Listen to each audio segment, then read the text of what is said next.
that if you like. Just part of the intro. Oh, good. Well, speaking of intro, we're live. What's up, Stu? Hey, Jim. How are you? I'm good. Oh, All fed after Thanksgiving and then had a kick butt BFCM Black Friday, uh, Cyber Monday. oh, okay. Did you sell a bunch of stuff? Yes, I did.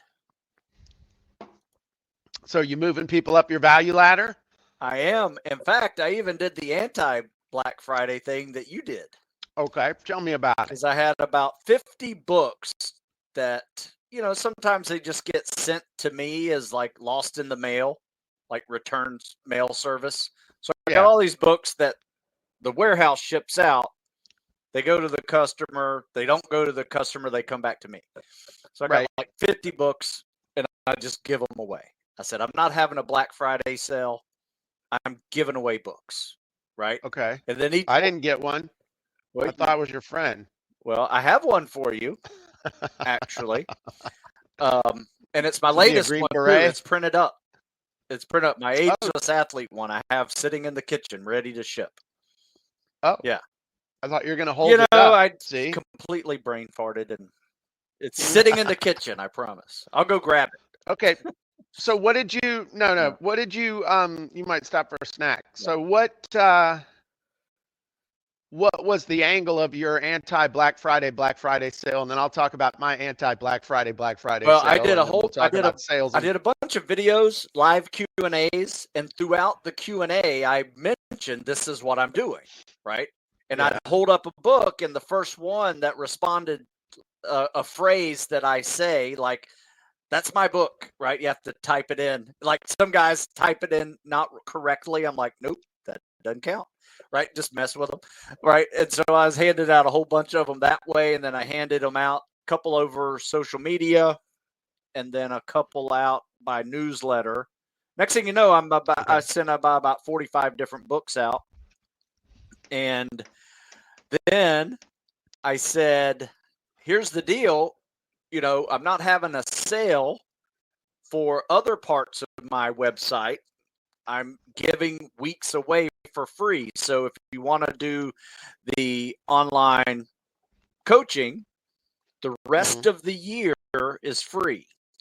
And your week one starts on January, but you get all these extra weeks up till January 1st before we start on your 12-week plan. So you Okay. buy now, you get 5 extra weeks. And so picked up Nice. another uh, almost a 10 new folks that way. And even two people didn't even hear about it. They were just ready to pull the trigger on it anyway. And so I said, Yeah. hey, you get extra 5 weeks free for signing up. And then they're even more thrilled. So yeah, it was good. So, and what's the price point on that? Um, it went half and half with premium and regular PT Club folks. So we're looking at $400 and $800 For the year or a month? for 12 weeks. Oh, for Yeah. 12 weeks. Okay. Okay. 12 weeks. So Yeah. 3 months. Okay. Do you have a year option on that? That somebody can just hand you a giant chunk of change? I have not done that. I should. Yeah, I think I you should. should. Yeah. Yeah. Yeah. Um, yeah, because some people would be, I'll just pay for the Right. year. Huh. I remember paying for Yeah. the year. You could do it that way. Yeah. Just saying. Okay. So you're telling me, Stu, that you Did not sell didn't sell didn't nothing, sell anything, but I but you sold a sold a bunch of bunch of stuff. stuff. Yes. Huh. I didn't have a sale, but I sold a bunch of stuff. Yeah. Interesting. So we're going to talk a little bit about this, to talk about value ladder on today, because I think this is critical, especially people with the new year coming and stuff like that. But isn't that interesting? I didn't sell nothing, but in order to not sell it, I had to explain what I had. I'm channeling Stu Smith Yeah. now. And people were like, well, hell, I'll take a book. Oh, and by the way, if you'd like something else free, I'll give you 5 weeks free of one-on-one training with me when you buy 3 months of training or 12 Right. weeks. Yeah, it worked. Worked real well. Worked Yeah, I'm great. very happy It with worked it. Got great. some new You clients. said you sold 10 Yep. of these? So let's do some math. This is not an income claim. Your results Yeah. may vary unless you're a Navy SEAL named Stu Smith and have been running your business for the last 20 odd years. Yeah. It's like So let's just say it's like an extra $6,000. okay, but it's not just an extra $6,000 because this is where I get my second grade math. All the math I ever needed to learn to make $1 million, I learned in second grade. So let's do some math. So we got 10 people to pay an average of $600. Yes. Okay, between these and Okay. Okay. So 10 times 600, okay, equals 6,000. Then let's say that Stu's a nice guy. Everybody loves Stu. Nobody quits Stu's program. But let's say half of them don't. So now let's say, yeah, I think it's just something jacked. So we'll do it next time. Anyway, we figured out a way to be able to do polls easily. And Cool. so that's something that used to be easy and then it got hard. And then we figured out a way to make it easy again. So as we're doing the stuff, it'll be cool. Now, the good thing is hopefully this recording will be good and so we can upload it and stuff. So one of the things that I wanted to do was just kind of run through, well, let's pivot real quick. We will come back to the topic of, Renee said she can hear us now, but we will come back to the topic of the value ladder and stuff. But Stu, you said at the beginning that you liked my article that came out today. Yeah, your newsletter was really good. Enjoyed it tremendously. Okay. Had some great ideas for it. And I'm trying to find it, but It's okay. I've got it pulled up. You got it pulled up? Yeah. Yeah. It was, I love the 12 days to Christmas ideas. I mean, it's just things to do between now and Christmas or the new year. Right. That can just give you some ideas for marketing. Right. Quite frankly. And it was really useful.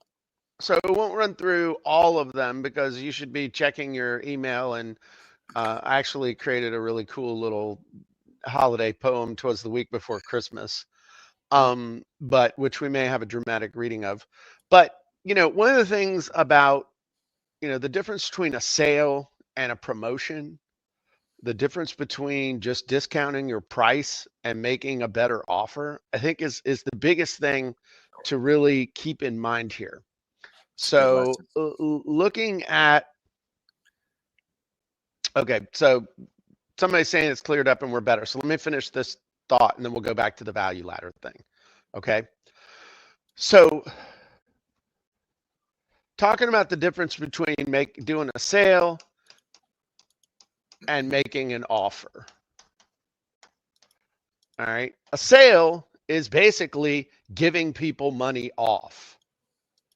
Now, there are times when it's appropriate to give money off. All right. If you're trying to clear out inventory, like you have last year's model, you have stuff that you're just not selling anymore and you're trying to get rid of it. Yes, doing a money off sale. Hey, I've got 15 of these left for real. Here's a picture of them. And I've got my thing set to sell these 15 at this price. Then that's legit. Okay, that's smart. That's just getting stuff off the shelf. One of the things that we have done in the past, we did this years ago. It's got to be close to 20 years ago, but we had a scratch and dent sale. So we had a program called Mini Site Creator. It was very, very popular, sold millions of dollars worth. And just like you say, Stu, every once in a while, something comes back in the mail. We had an extremely low return rate, but anything you're selling, there's always chuckleheads that are like, it's not for me. It's not what promised. My unauthorized use of my credit card, and just all this other stuff. And so we were living in a little 1,200 square foot house at the time. And these things start stacking up, and you know how it is, Stu. They stack up, and you kind of ignore it, and you go in a corner, and then the stack gets bigger and bigger and bigger, and you're like, crap, there's a bunch of crap here now. So we did a scratch and dent sale. This is back before people did a lot of videos, and so I just did a video. I went in my wife's office, and I said, hey, we got these here. My wife says, get rid of these, right, honey? And she's like, she's so pissed because I didn't tell her I was doing a video. And then I stuck it up there. We sold it. We knocked like 25% off. This is where I learned a valuable lesson, that we had X number and I didn't set a specific number in the cart. So I sent out the email. We went to lunch, whatever, come back. They're all gone. And a whole bunch more people got ordered. And I was like, crap. And so I turned it off, and I said, this is back when Susan and I worked in the same little tiny office. It's like, 50 square feet we were sharing. And I'm like, crap, what are we going to do? So it was a scratch and dent sale. I didn't say it was a returns only sale. So we took the number that we had that was over and above the returns, and I threw them all down the stairs so that I could legitimately say it was a scratch and dent sale. And 20 years later, the statute of limitations runs out. But I mean, then some of those boxes got a little jacked. I got a little excited about it. But anyway, but that's when you run a sale. A sale is not, as soon as you run a sale is like, I've never done this, but it's like crack or something like that, where you just get addicted to it. They get addicted to it, and then it's over. You can't stop doing it. As soon as you become reliant on this as your mechanism, that's it. Now, there are things you can do with sales and funnels and other stuff as part of a promotion that, it's walking a fine line. I'm not even going to get into that. Okay. What's better off is to make an offer. And an offer is where you assemble things into a package, and it has a cool name, and it has big value, and people are like, wow, I'd really like to have that. And then you give them a reason to buy it now, usually around time or a specific quantity, where this offer will only be available for X amount of time, or this is my Black Friday offer, or this is my 12 days of Christmas offer. And what you are much better off doing, and I'm going to stop because this is, this isn't what we were going to talk about today, but I hope it's okay. Right. I go into a little bit. I think it's valuable. Always look to add value, okay, rather than reduce price. Most people just figure out how they can reduce their price. People who make tons of money figure out how to add massive value so that people don't care what the price is. And so that's the key to any of these types of offers that you would make. And Vicky liked the poem. Thank you, Vicky. That was actually... You know what I have found, Jim? Sorry if I interrupted. No, that's cool. You're good. Is that I try to look for unconventional access to the customer, right? And if you think about what that is everybody expects 25 to 50% off on Black Friday. Everybody expects email newsletters with the 50% off code, right? They all expect these things, right? Yeah. And that usually ends deleted or not read or anything like that. But if you can get, like you said, by creating an offer or creating some kind of access to the customer that is irregular, like giving away things, right? This is my Black Friday giveaway. You don't have to buy Right. anything. Here it Right. is. You do that way, you can, have something funny that triggers a laugh from the customer, that gets them to open something, that sees, a offer that you have, little ways like that versus the conventional method that typically gets deleted So what I'm hearing you say before is you even open it. get creative. Yeah. Yeah. Get creative, dude. The laziest thing you can do is just to give money off. Yes. What you're really saying when you give money off to just for the sake of giving money off, like it's there, the reason is it's Black Friday, and so I'm going to give you a discount. What you're really saying is the rest of the year, it's really not worth what I'm asking. And so now this is really basically what I'm willing to take for this. Yeah. And that's the laziest form of marketing there is. And frankly, with as crowded as the world is getting now online, that laziness combined with doing it the same as everybody else, combined with all of your copy just coming from ChatGPT, because you can use ChatGPT and it does something. You can go back to watching Barney Tube and eating Cheetos. We're in for a real not good time for people that are willing to do that, but people who are willing to get creative and actually think there's a real opportunity. Yes. And so I'd encourage you to read the article. There are some really good ideas in there of some things that you can do over the next couple weeks. There's also a story in there of a real good lesson that I learned about thinking that now after Black Friday, nobody buys right before Christmas. Yeah. That's one of the most expensive mistaken beliefs that you could have, is that nobody buys before Christmas. Yeah. So, Stu. Yes. Now we're going to go back to value ladder. Okie doke. So now we are going to attempt something that's never been attempted on this show before, to do a live poll. In order to be a part of our poll, you have to go over to copyandcontent.ai/live-show. And in order to do that, well, you have to do that. So then what we're going to do is when you go over to copyandcontent.ai/live-show, and crap, I was there.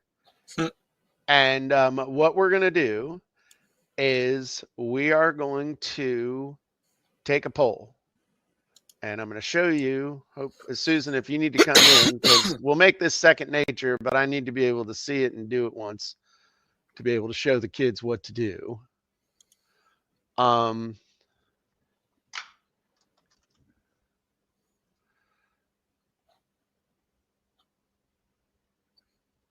I see the live chat poll. Scroll down. Yep. It's ready. Yep. Let me share my screen. And so when you are at copyandcontent.ai/live-show, as we have people here. What's up, Carl? What's up, C-Ray? Then you click on polls.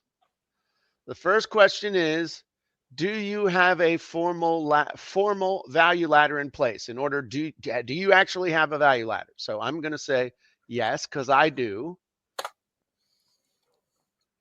So, Stu, did you pass your vote? Did you cast your vote? Okay. So now what we're going to do is, just like Hagrid was the keeper of keys at Hogwarts, Susan is the keeper of poll results.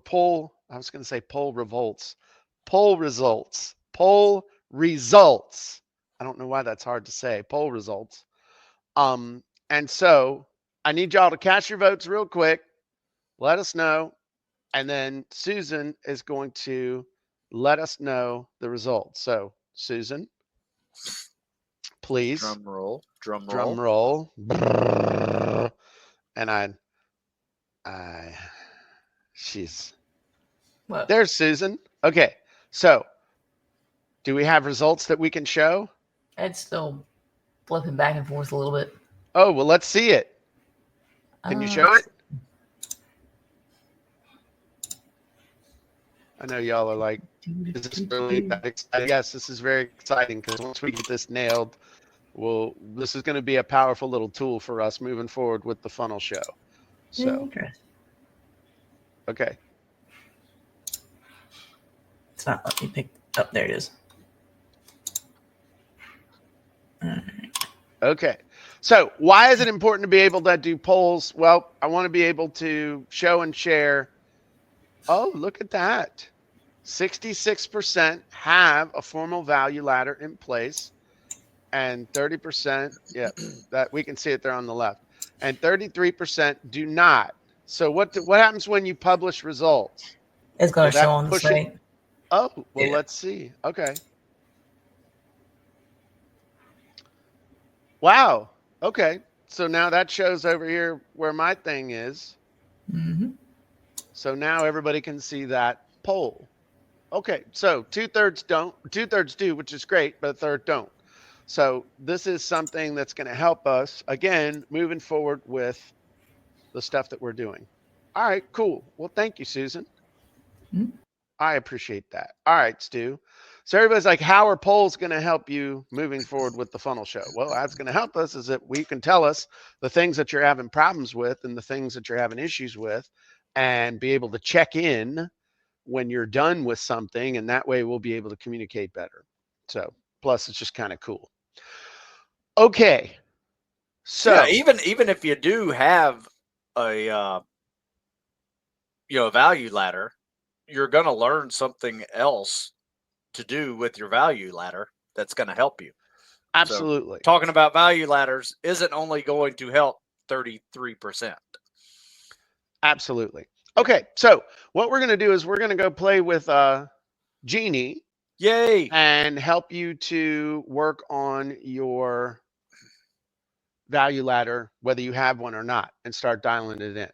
So this is the value ladder Genie. This will help you plan that stuff out. So the cool thing is that you can either fill this out, boo, or what you can do is you can load your avatar. So I'll load my copywriting avatar. And then I can load my profile, my Jim copywriting profile. And I can load, if I want to, I can load an offer. We'll do the Black Friday stack. So this is the anti-Black Friday sale. And I'm looking for ideas, crazy ideas. Actually, you know what? Let's change this. Christmas sale. All right, so it's got all my stuff filled in here. This is all the benefits and the payoffs from that product. So now I can generate a bunch of different ideas for my value ladders, and also specifically a Christmas sale. So this is interesting. Lead generation ideas, low ticket ideas to fill out my, that's actually a really good one. I would do that more as like a little course, but Ooh, like I like in a that. 2-hour Nice. workshop. Nice title. Yeah, I like that a lot. I actually like that very much. Ads that click. Ads that click, the essentials. I like that cool. a lot. That's actually really good. I like that. Copywriting Masterclass series. So anyway, what you can do is, because this is making these suggestions, is I can use this now to build out my entire value ladder. and then even premium ultra. But let's look at the Christmas sale stuff. All right. So Oh, look at that. 12 days of Christmas countdown. Tips countdown. Offer free email course featuring 12 daily tips, actionable ideas. So this would be the free thing. So this is basically, hey, I'm going to give you the 12 days of Christmas thing. So now this And would the be cool a thing, load. I don't want to interrupt you, Jim, but the No, you're cool thing fine. about that, remember me talking about unconventional ways of getting people to access to your customers? Mm-hmm. When you have a 12-day of Christmas event going on, right? That means 12 days before Christmas, they're going to see that. And they're like, oh, okay, that's a cool tip. Right. Next day, oh, there's another cool tip. Next day, they're looking for the tip. They're Right. looking for what's coming. Like Well, they will seek you out versus you having to find them. 100%. Yeah. And that even made me think of, you could do that almost like a little 12-day challenge, but Yeah. they don't realize it's a challenge because it's like one tip building on the next, on the next, on the next, so that you can still you can basically salvage Christmas with a sale based on these 12 days of Christmas. And you give them like you got to sign up by the 7th or whatever, because so you'll be able to implement this before the magic day. Does that make sense? We're just Ooh, yeah. brainstorming now. Deborah just said, this is reminding me to update a few old ladders. Yeah. Susan, that actually is a good question that Brad just suggested on a poll. That might be fun to ask the people that are here, if you don't mind. I don't know how fast you can put them together, but that'd be fun. But holiday copywriting webinar, live webinar while you dissect holiday ad campaigns and do a live copywriting makeover. That's a cool idea. Festive ad temp. Damn it. I should have run this thing like 2 weeks ago. This is a really good idea. Festive ad templates pack. Hey, man, we're 21 days from Christmas right now. True. We have time. That's true. Copywriting Essentials Toolkit. That's kind of what we did for the anti-Black Friday sale. We had close to a couple thousand people take us up on our anti-Black Friday sale. Nice. Thank you, Susan. Mid-range, profitable Christmas ads work. Damn it, that's a good one. Profitable Christmas ads workshop. High converted. Dude, that's good. Holiday Sales Accelerator Program, personalized copywriting coaching, ultimate holiday launch, VIP mastermind retreat, one-on-one year long. That's good. That's good stuff. Yeah. So then the question might be, oh, well, Jim, how do I use this to create a value ladder? Well, that's easy. Once you understand what a value ladder is, which is basically a logical progression where you take them up in value, and value both price and what they get, then you pick something at this level, at this level, at this level, at this level, and at this level. And I'm going to talk. And one of the questions you might ask is, well, do I have to start down here? And my answer is, in next week's newsletter, I discuss the very moment in my life that I can remember poignantly, on the high seas, no less. Not slow, gray, and underway, but on a very vibrant white carnival ship, when I realized that the answer to that is not what you think. Because most people think they have to start down here. Every customer has to come in here. And that's not the case. So there's a little cliffhanger for next week's article, which is already written, by the way. Sweet. So all you do is just look through, use that Genie to help you brainstorm all these different levels, and then pick the ones that, you saw what Stu and I was like, damn, that's a good idea. Damn, that's a good idea. Damn, that's a good idea. And then you just assemble them. Now, does that mean you have to make, now that would be the next question somebody would ask. Do I have to make all of these things and have all of these things ready before I start selling? And the answer to that is absolutely not. You start with the thing that you can get done the fastest, advertise the easiest, market the easiest, and is going to get you rolling the quickest. So when I first got started, it was ebooks. Now, if I was going to jump straight into something, I'd be looking in this range with some kind of a 2-hour course to sell a 2-hour course. Even as a matter of fact, I'm writing up the sales copy right now. I just finished it, sent it off to the guys I'm working with. But next week, we're going to be doing a free webinar to sell a 2-day workshop. So that's a real viable way of doing this. You don't have to start down here with writing a book. A book's for credibility. Everybody needs at least one book. But where you really start making money is with courses and coaching and with recurring revenue. So anyway, this is actually a really good idea for a poll. So we have another poll that we're going to put in there. Susan, can I add you to the stage? So now we're going to put another poll in there that I didn't even think to ask, but how do we have a new one in there? For those of you that are live with us on the site, how do you launch a new one in there? I do open poll, but which one did you want? The one Because about, do we you had currently, two. yeah, do you currently, we'll do 2 of them real quick. Do you currently have an offer on the internet? All right, it's open. Oh, damn, it just appeared. Excellent. Okay, so talking about the value ladder, Brad made a suggestion, which was a great question, is do you currently have an offer on the internet? A lot of people have figured out a value ladder,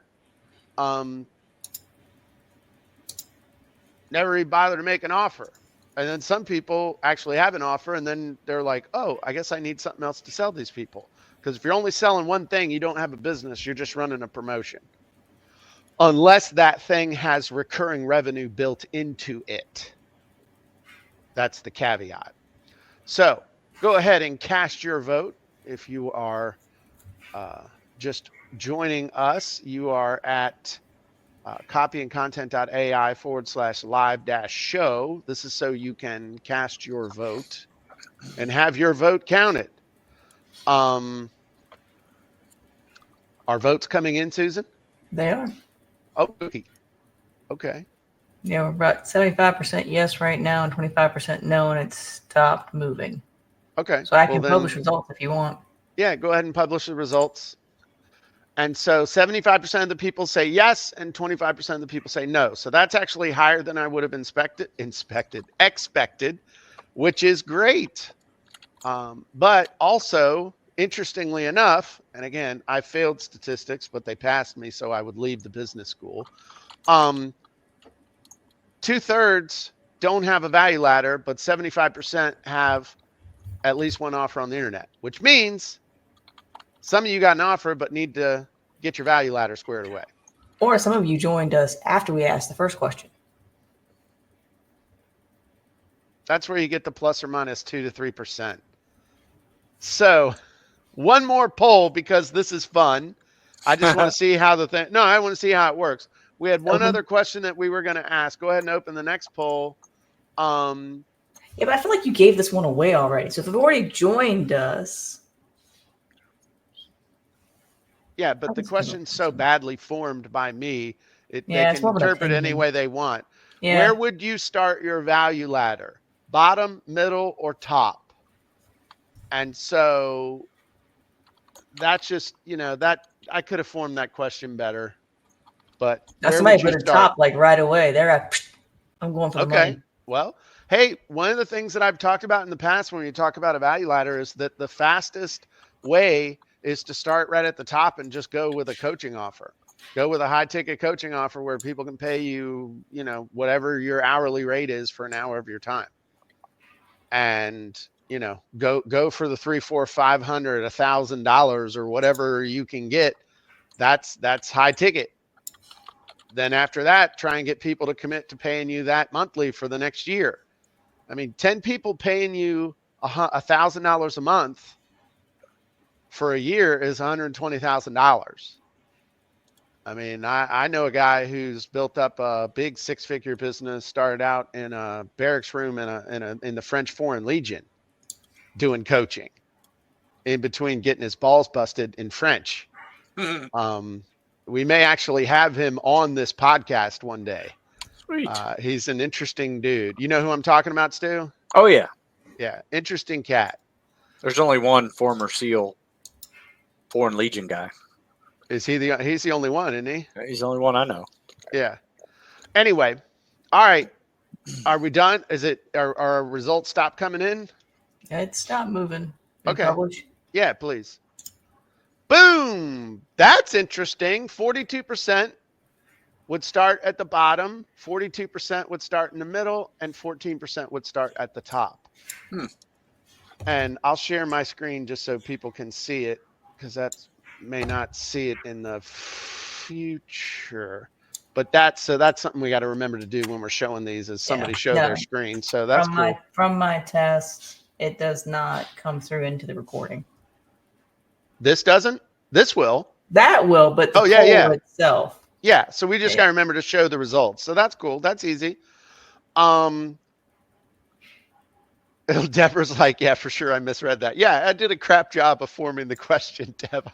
This was more about... I told him I tested something this morning. He got excited and said, hey, let's throw some things in there. Okay.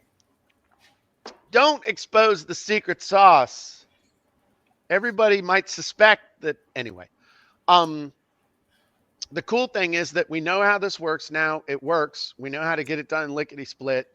And so now this is, I'm excited about this because it's going to help us with future episodes and stuff. Because now what we can do is we can have people vote on like topics of future episodes, what they'd like the most.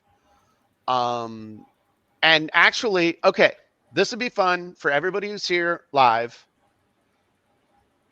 Give us some suggestions or your thoughts on how we could use the polls to make the shows better. Whether it's asking you what your thoughts would be for future episodes, whether it would be getting your opinion on how important something is or is not, or any other thoughts that you might have about how we could use this. One of the reasons why I'm asking is because, it's funny how all that's old is new again. And so back in the day when we used GoToWebinar, we used to use polls all the time. And I had it kind of baked into my thought process on how to use it. But now it's been, 10 years since we've used GoToWebinar and done any kind of polls or anything like that, or close to. And Zoom never really made polls easy or useful or anything like that. And so my mind is just not wrapped around it anymore. But the thing of it is, right now, Vimeo does not tell us how many people voted. It only gives us percentage. That's okay. It's still a work in progress. Yeah, but if we know how many people are here on a show or on a master class or something like that, that would help. Right. So, okay, cool. All right. Well, and by the way, in the chat, if there's, Deb's like begging for new genies. If there's a new genie how many genies do you need? Good Lord. Well, hey, I actually have a board full of a whole bunch of them that I want to make. There's so many I haven't used. Right. And I use them a lot. Well, there's some stuff coming that I'm going to zip my mouth. I'm not going to say, but there's some stuff coming that we're working on actively right now that my goal is to release before Christmas. Something that is an entire total game changer for everything. Nice. And I'm not going to say anything else, but I'm just saying when this comes together, because it's 97 yards down the field. Nice. What? I will say this. There's about every month I have a new favorite genie, There you go. you know. And that, Before we release for me, it, can that's how I pace it. we have like a little of a tease promotion prior to it? Sure, if we have enough time, or we'll Yeah. just have to push it over into the next year. What we can do is just tease the crap out of it for a couple of weeks. Well, but I can do that now. I can do a little tease of it now. Imagine a world. Here we go, Stu. This is the thing. It's gonna be cool. Oh shit! How'd you end up there? I didn't do anything for once. There you go. Okay, so imagine. Yeah, better backboard. Okay. Imagine a world where you didn't have to fill out the form. Imagine a world where you could just talk to the genie and tell it whatever you wanted to tell it. And then it would automatically fill out the entire form on any wizard or genie. Then you could go through, check each individual magically answered form field, and either edit it, regenerate it, or take it just as it came. Now, instead of a job that used to take 10 minutes, because God forbid we could cut down a 2-hour job to a 10-minute job. Now it takes what used to take 10 minutes down to about 30 seconds. And it makes every genie even faster, even more effective, and you don't have to have an avatar, a user profile, or an offer done in order to use it. How incredible would that be? That's pretty insane, Jim. Hey, I'm cutting that out. I'm gonna pass it over to Nancy. What do you think? That's fine. I mean, it's Vicky says do a poll. Never want you to do is Robin Williams. I'm voting for Elmo. No, I'm not gonna do my Elmo voice now because I'm just feeling better. But just for as they say, poops and grins. Does that sound cool? I'm just asking. Yes, very much so. And is it translated? And is it also translated automatically for every language you want? No. Huh. It is not. I have enough problems with English. So anyway, that's all we got. Great job, Stu. This was fun. Thank you. We figured out the poll stuff. Great job, Susan, on that. I'm excited. Now I'm going to be bothering you about poll stuff. But what that's going to do is it's going to force me to add something to the genies, because now I could see I could see creating genies or adding to like the event genie and other stuff, a thing where it automatically makes suggestions for polls you could do during your event. And that'd be pretty slamming right there. You know, That's cool. That could be pretty cool. So anyway, all right. Well, appreciate everybody. If you're not a member of copyingcontent.ai yet, you should be. And you can do that at copyingcontent.ai. That's all I got. That's Stu? awesome. Jim is a great one. All Nicely right. done. And great newsletter today. If you haven't seen that newsletter, check it out. It'll give you some ideas right there. To-do list for the next 12 days. Awesome. All right, everybody have a great day, and we'll talk to you soon. Bye-bye, everybody.